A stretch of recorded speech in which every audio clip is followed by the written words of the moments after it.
నా పేరు దినేష్ కుమార్ అండి. నాకు సివిల్ సర్వీసెస్ ఎగ్జామినేషన్లో 6th ర్యాంక్ వచ్చింది. సో చాలా హ్యాపీగా ఫీల్ అవుతున్నానండి. నేను 2015లో ప్రిపరేషన్ స్టార్ట్ చేశానండి. సో 2015లో ప్రిపరేషన్ స్టార్ట్ చేసినప్పుడు 1 year ప్రిపేర్ అయ్యాను. నేను 1 year ప్రిపేర్ అయిన తర్వాత ఇది నా ఫస్ట్ అటెంప్ట్ అండి. సో ఫస్ట్ అటెంప్ట్లో 6th ర్యాంక్ వచ్చింది. నేను political science and international relations optional తీసుకున్నాను. నా బ్యాక్గ్రౌండ్ వచ్చేసి మా డాడీ పేరు శ్రీనివాసరావు అండి, మా అమ్మ పేరు రాధాకుమారి. మా డాడీకి క్లాత్ బిజినెస్ ఉందండి. ఇంకా నా ఇంజనీరింగ్ వచ్చేసి NIT వరంగల్లో చేశానండి. మెకానికల్ ఇంజనీర్గా చదివాను. దాని తర్వాత 1 year భారత్ పెట్రోలియంలో జాబ్ చేశానండి. జాబ్ చేసిన తర్వాత 1 year జాబ్ వదిలేసి ఇప్పుడు నేను సివిల్ సర్వీసెస్ ప్రిపరేషన్ అయ్యి ఇప్పుడు IAS ఆఫీసర్ అని.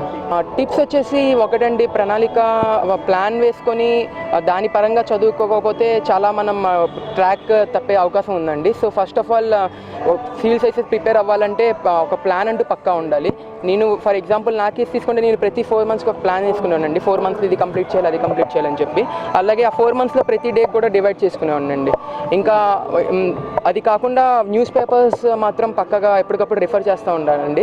న్యూస్ పేపర్లో వచ్చే ఇష్యూస్, మన సొసైటల్ ప్రాబ్లమ్స్, వాటన్నిటి మీద మీ యొక్క ఒపీనియన్ డెవలప్ చేసుకొని మీ యొక్క ఒపీనియన్ ఎగ్జామ్స్లో రాస్తే చాలా బాగుంటుంది.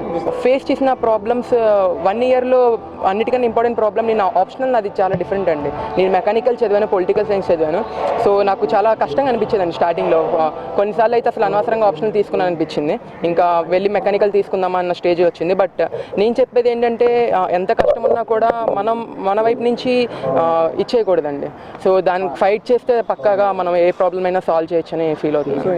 నిజం చెప్పాలంటే ఇంత మంచి ర్యాంక్ వచ్చిద్దని నేను అనుకోలేదండి. సో ఏదో ఒక సర్వీస్ వచ్చిద్ది అనుకున్నాను, కానీ ఆల్ ఇండియాలో 6th ర్యాంక్ వచ్చిద్దని అనుకోలేదు. సో నాకు సపోర్ట్ పరంగా అంటే ఫ్యామిలీ చాలా సపోర్ట్ చేసిందండి. ఫ్యామిలీ ఇంకా అలాగే మా ఫ్రెండ్స్ కూడా. నేను జాబ్ మానేసినప్పుడు కూడా చాలామంది మా ఇంట్లో మా డాడీకి వాళ్ళకి చెప్పారు, ఎందుకు మీరు జాబ్ మానేస్తున్నారు అనేది. బట్ మా ఇంట్లో మాత్రం నన్ను అప్పటి నుంచి సపోర్ట్ చేసుకుంటూ వచ్చారండి. సో ఫ్యామిలీ సపోర్ట్ లేకపోతే చాలా కష్టమైనది. మా అమ్మ కానీ మా నాన్న కానీ నేను ఎప్పుడు ప్రాబ్లంలో ఉన్నా కూడా వెంటనే ఫోన్ చేసి వాళ్ళకి చెప్పుకునేవాడినండి. సో నా బాధ చాలా తగ్గిపోయేది అప్పుడు. అలాగే నా ఫ్రెండ్స్ చాలామంది ఉన్నారండి, సందీప్ అని, చిన్మయ్ అని. సో వీళ్ళంతా నాకు చాలా బాగా హెల్ప్ చేశారండి. నాకేమైనా డౌట్స్ ఉన్నా కూడా నేనేమైనా డిస్కస్ చేద్దామని వాళ్ళతో డిస్కస్ చేసి క్లారిటీ బాగా పెంచుకున్నాను. సో చాలామంది రోల్ ఉందండి, ఒక్కడి వల్ల అంటే అవ్వదు కదా.